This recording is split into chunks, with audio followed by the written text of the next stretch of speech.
We survived the race up to GDPR. As I record this on May 27th, 2018, the world has not imploded, the sky has not fallen. The first GDPR lawsuits are already in. No surprise, the two companies targeted in those lawsuits are Facebook and Google. We'll see how all that shakes out. But for the most part, every marketer sent out their privacy policy updates and their opt into our email updates, some of which probably unnecessary, but that's fine. And now we're at a stage where a lot of people, particularly bigger companies, companies where you didn't have a record of consent for your entire email list with IP addresses and dates, and a good minimum standard of proof. So we may have lists that are smaller, in some cases substantially smaller than we used to a week ago or 2 weeks ago. So what do? Well, in this week's Do Something With Your Marketing, it is time to rebuild after GDPR. It's time to build back up our audiences, build back up our lists under the new rules and regulations. What are our options? Well, assuming we've done all of our compliance work and we're up to date, and we have our privacy policies updated, we have a little cookie tracking stuff on our website that says you're being tracked, here's how we're using our data. All our forms have split out explicit consent for everything. We did all the slicing and dicing for GDPR.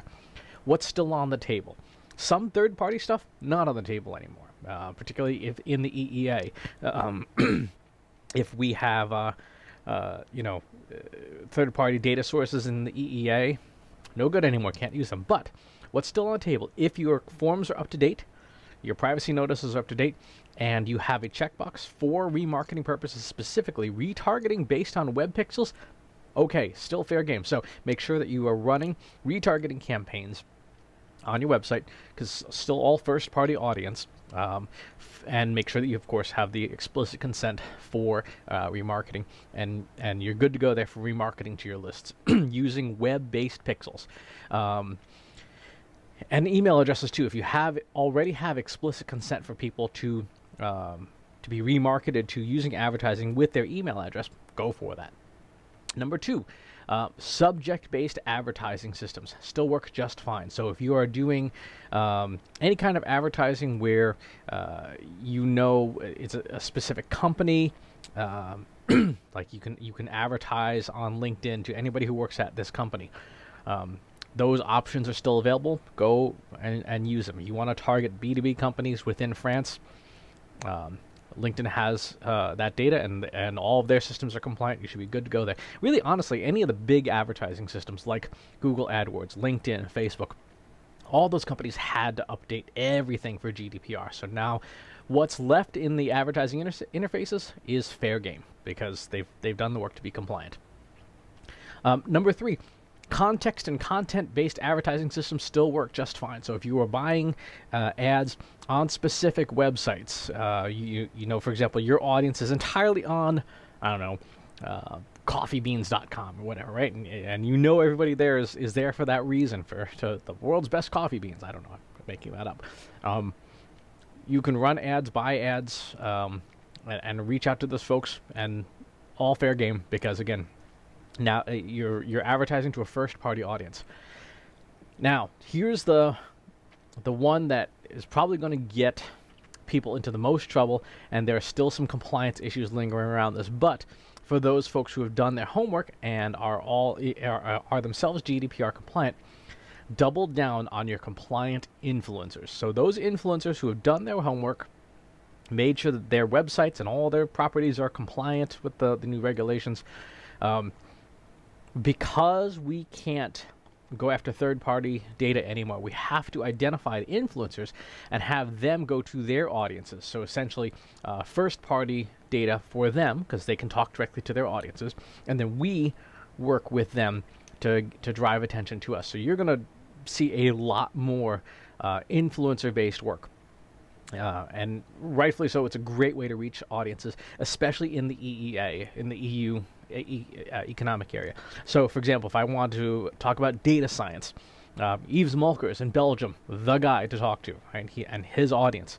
If I want to talk about systems and technology and marketing, Ron Van Loon in the Netherlands, the person to talk to about these sorts of things. And so as you start to identify different influencers in these different countries and different markets, you're going to want to double down on it. You're going to want to make sure that whatever you're spending on like third-party data buys or list buys and things like that, take that money and move it to your influencer program, with the caveat that you're going to have to start asking influencers to provide certification of compliance with GDPR. It could be as simple as saying, okay, show me your data, show me how you collect your data. Go to their website. If they don't have little check boxes on their forms and the privacy policy pop up, they may not be compliant, and then you could potentially be at risk. So there is an element of that. The most advanced influencers will probably have Privacy Shield certification, like they certify they are compliant with Privacy Shield, which is the U.S. EU negotiated sort of privacy agreement that actually predates GDPR. It was from the previous data processing thing, but you're going to have to do more due diligence working with influencers, regardless of where they are, but especially with those within the EU. I would actually say probably the folks who are professional influencers in the EU should be more compliant than those, say, in Los Angeles, for example.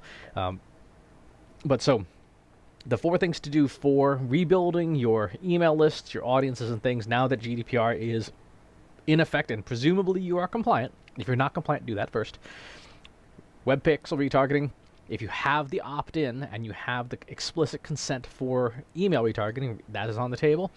Subject-based advertising, context-based advertising, content-based advertising, and influencer marketing. That's going to be your go-to formula for rebuilding after GDPR. So that's what to do with your marketing. Do something with your marketing this week and probably for the foreseeable near term as we all build our systems back up. Thanks for watching. As always, please subscribe to the YouTube channel and to the email newsletter. And hope that for those in the United States, your Memorial Day weekend is going great. Hope for those in the EU, hopefully your post-GDPR celebrations are going great. And I'll talk to you soon. Take care. If you want help with your company's data and analytics, visit braintrustinsights.com today and let us know how we can help you.